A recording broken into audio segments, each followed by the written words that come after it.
you know, congratulations to these guys today because we had a tough non-conference to be able to end and finish on a win, and we will take it because we didn't have too many of these types of games in this non-conference schedule this year.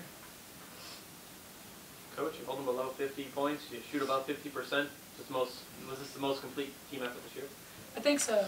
You know, we also played a little bit different defense that we haven't been playing as much tonight, but we knew based on our numbers and our legs for today's game that we needed to do that. But certainly proud. We've been doing a lot of shooting, a lot of focused shooting, a lot of you know, consequence, cause and effect shooting in practice often. So it's hopefully it'll start paying off. Shante, compared to the first 8 games this season, how much have you seen this team grow over the past 3 games?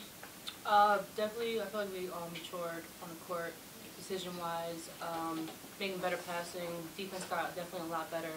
So I definitely, over the past, you know, our non-conference definitely helped us, and now we're going conference play. Coach, dressing 9, only really playing 8 because of Amanuku being, you know, 1-minute player. Did that have any effect on how your mindset was towards this game at all?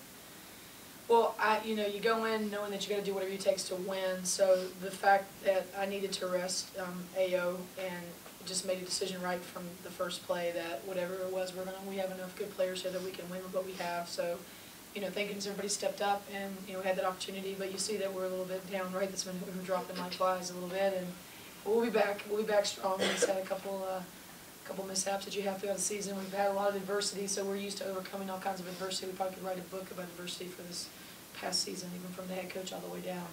So even our guests in here tonight, we all know about adversity scattered everywhere. So these guys have kind of learned through our resilience as a coaching staff as well, and you know, now we're facing a little bit of adversity right now within our team.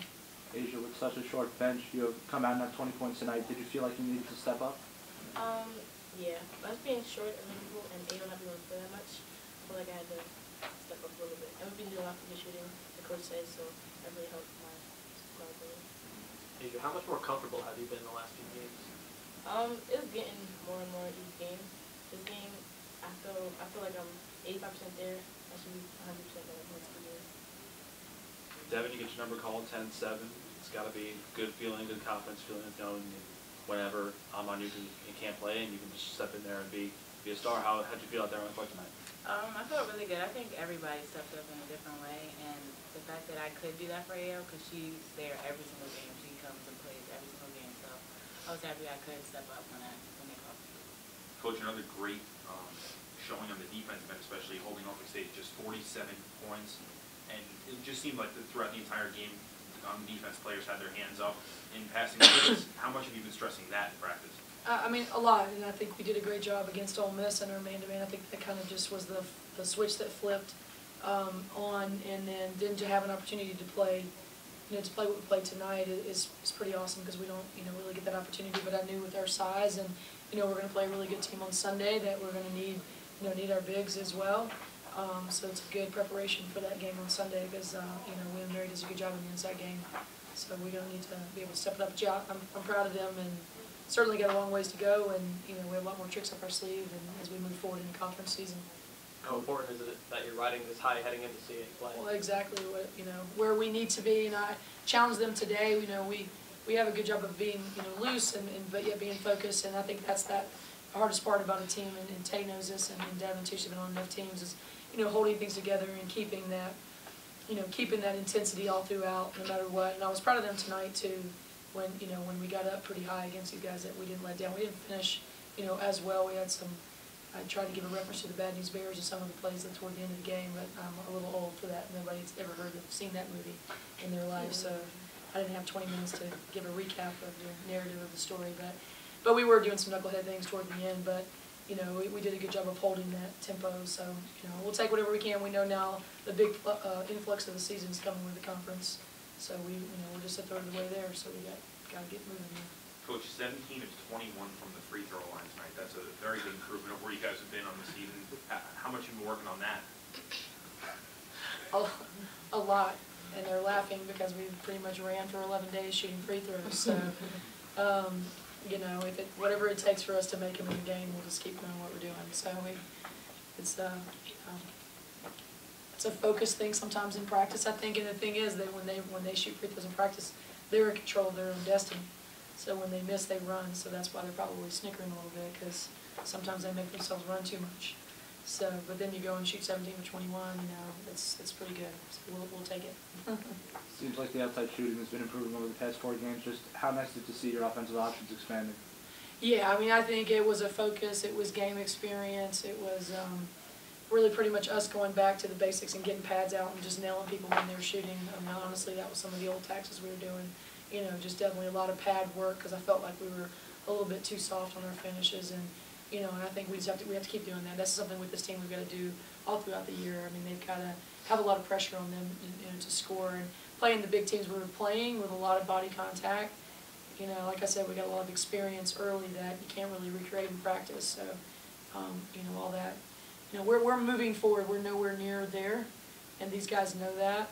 We're going to get challenged a lot, and now we just gotta know that we can handle anything that's thrown at us as we move forward in the toughest part of our season. Coach, were you happy with the ball distribution and the number of different players who were scoring, especially early on? Oh, a ton. I mean, that was fun to watch. I mean, we were 19 assists. I'd like that to be like 20 or 21, but we got a little pass happy there for a while. But yeah, I was really excited about that, and we got 10 less shot attempts. We turned the ball over a little bit too much tonight, but 11 days without playing and really not having a full scrimmage because of numbers. I was a little worried about that, so I thought they handled that really well. But yeah, just really looking for each other and getting out and running, and then looking inside a little bit more. It was good. It was a good total team effort.